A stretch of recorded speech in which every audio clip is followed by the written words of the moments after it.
How's it going, everybody? This next one is a short story. It's called The Gift of Magi by O. Henry.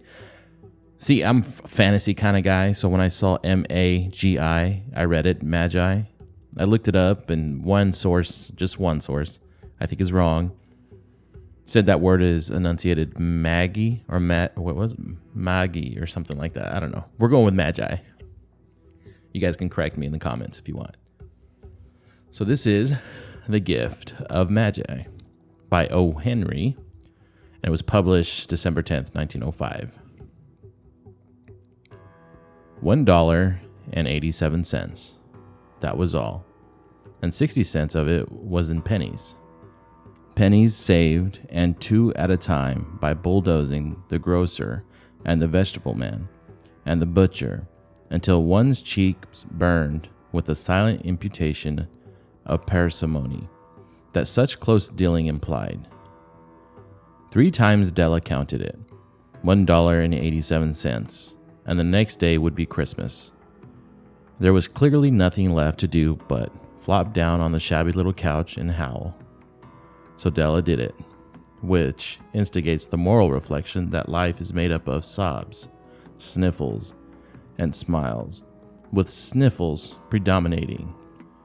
While the mistress of the home is gradually subsiding from the first stage to the second, take a look at the home. A furnished flat at $8 per week.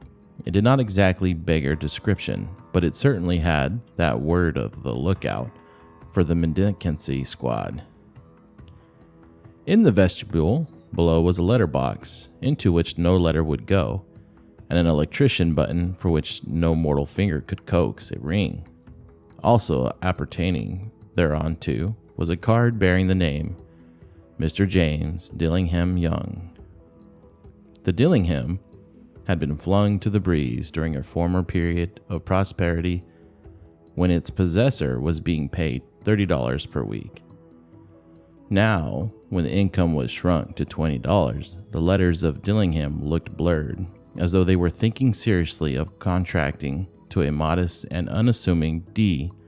But whenever Mr. James Dillingham Young came home and reached his flat above, he was called Jim, and greatly hugged by Mrs. James Dillingham Young, already introduced to you as Della, which is all very good.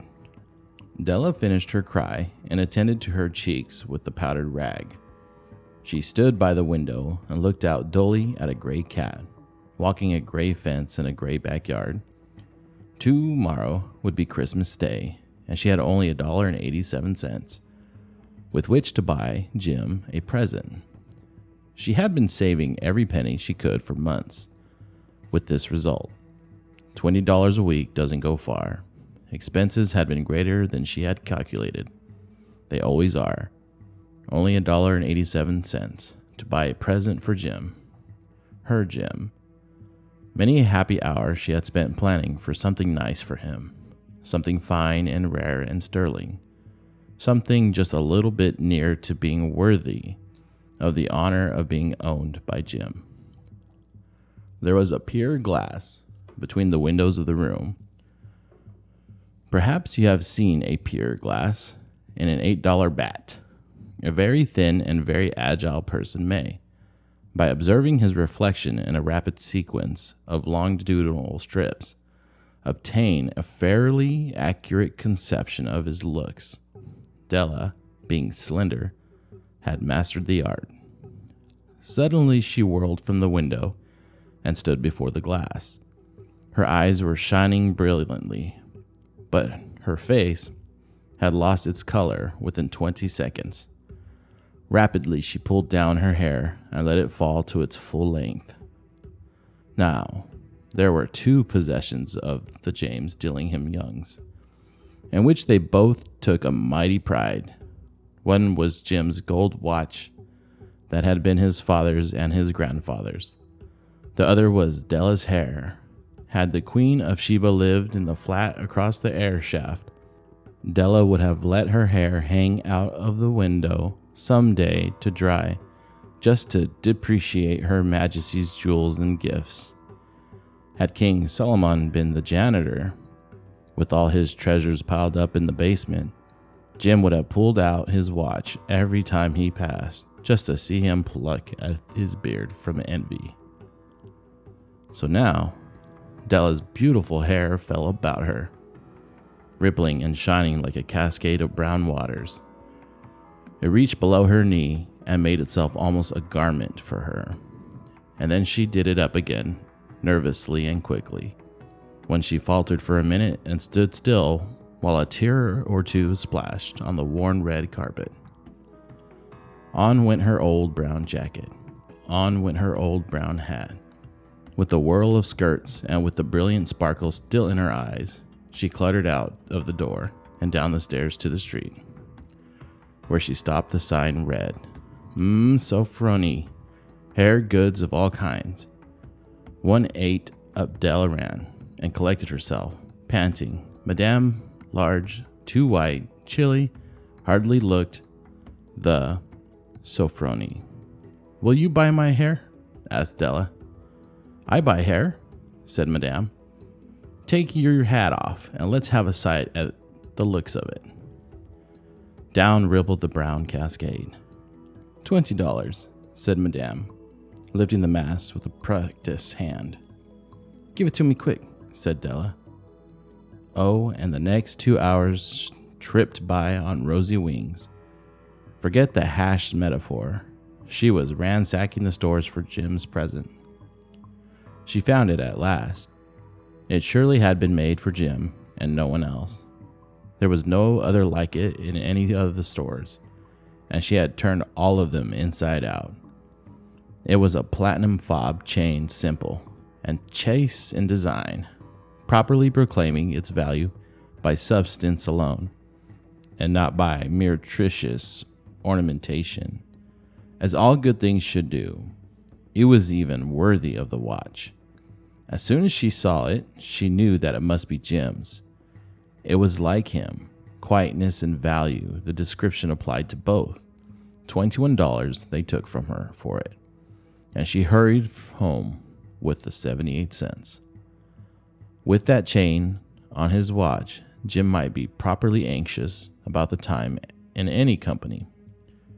Grand as the watch was, he sometimes looked at it on the sly on account of the old leather strap that he used in place of a chain. When Della reached home, her intoxication gave way a little to prudence and reason.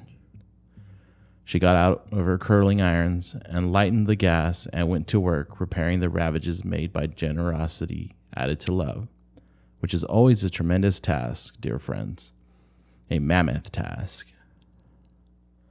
Within 40 minutes, for her head was covered with tiny, close-lying curls that made her look wonderfully like a truant schoolboy. She looked at her reflection in the mirror long, carefully, and critically. If Jim doesn't kill me, she said to herself, before he takes a second look at me, he'll say I look like a Coney Island chorus girl. But what could I do? Oh, what could I do with $1.87? At 7 o'clock, the coffee was made and the frying pan was on the back of the stove, hot and ready to cook the chops. Jim was never late. Della doubled the fob chain in her hand and sat on the corner of the table near the door that he always entered. Then she heard his step on the stair away down on the first flight, and she turned white for just a moment. She had a habit of saying little silent prayers about the simplest everyday things, and now she whispered, Please, God, make him think I am still pretty. The door opened and Jim stepped in and closed it. He looked thin and very serious. Poor fellow. He's only 22, and to be burdened with a family, he needed a new overcoat, and he was without gloves. Jim stepped inside the door, as immovable as a settler at the scent of quail.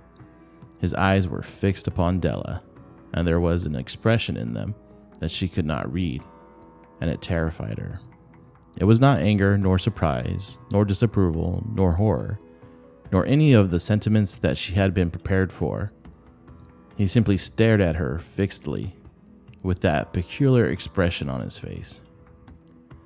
Della wriggled off the table and went for him. Jim, darling, she cried, don't look at me that way. I had my hair cut off and sold it because I couldn't have lived through Christmas without giving you a present. It'll grow out again. You won't mind, will you? I just had to do it. My hair grows awfully fast. Say, Merry Christmas, Jim. And let's be happy. You don't know what a beautiful, nice gift I've got for you. You've cut off your hair? Asked Jim, laboriously, as if he had not arrived at the patent fact yet. After the hardest mental labor. Cut it off and sold it, said Della. Don't you like me just as well, anyhow? I'm me without my hair, ain't I? Jim looked about the room curiously. You say your hair is gone, he said, with an air almost of idiocy. You needn't look for it, said Della. It's sold. I tell you, sold and gone, too. It's Christmas Eve, boy. Be good to me. If it went for you, maybe the hairs of my head were numbered. She went on with a sudden serious sweetness. But nobody could ever count my love for you. Shall I put the chops on, Jim? Out of his trance, Jim seemed quickly to wake. He enfolded his Della. For 10 seconds, let us regard with discreet scrutiny some insequential object in the other direction. $8 a week for $1 million a year. What is the difference? A mathematician or a wit would give you the wrong answer. The Magi brought valuable gifts, but that was not among them. This dark assertion will be illuminated later on. Jim drew a package from his overcoat pocket and threw it upon the table. Don't make any mistake, Dell, he said, about me. I don't think there's anything in the way of a haircut or a shave or a shampoo that could make me like my girl any less. But if you'll unwrap that package, you may see why you had me going a while at first. White fingers and nimble tore at the string and paper, and then an ecstatic scream of joy. And then, alas, a quick feminine change to hysterical tears and wells, necessitating the immediate employment of all the comforting powers of the lord of the flat. For there lay the combs, the set of combs, side and back, that Della had worshipped for long in a Broadway window. Beautiful combs, pure tortoise shell, with jeweled rims, just the shade to wear in the beautiful vanished hair. They were expensive combs, she knew, and her heart had simply craved and yearned over them without the least hope of possession. And now they were hers. But the tresses that should have adorned the covered adornments were gone. But she hugged them to her bosom, and at length she was able to look up with dim eyes and smile and say, My hair grows so fast, Jim. And then Della leaped up like a little sing cat and cried, Oh, oh. Jim had not yet seen his beautiful present. She held it up to him eagerly upon her open palm. The dull, precious metals seemed to flash with the reflection of her bright and ardent spirit. Isn't it a dandy, Jim? I hunted all over town to find it. You'll have to look at the time 100 times a day now. Give me your watch. I want to see how it looks on it. Instead of obeying, Jim tumbled down on the couch and put his hands under the back of his head and smiled. Dell, said he, let's put our Christmas presents away and keep them a while. They're too nice to use just at present. I sold the watch to get the money to buy your combs. And now, suppose you put the chops on. The Magi, as you know, were wise men, wonderfully wise men, who brought gifts to the babe in the manger. They invented the art of giving Christmas presents. Being wise, their gifts were no doubt wise ones, possibly bearing the privilege of exchange in case of duplication. And here I have lamely related to you the uneventful chronicle of two foolish children in a flat who most unwisely sacrificed for each other the greatest treasures of their house. But in a last word to the wise of these days, let it be said that of all who give gifts, these two were the wisest. Of all who give and receive gifts, such as they are wisest. Everywhere they are wisest. They are Magi. The end.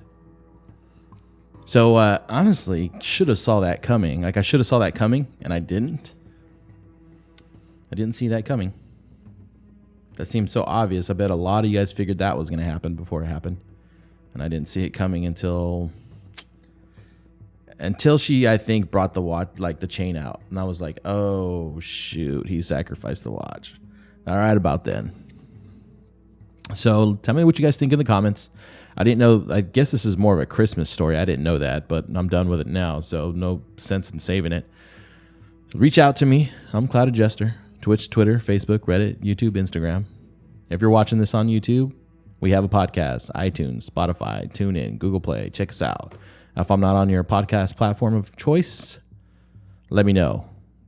Got to try to find them all. Got to catch them all. Goodbye, everybody.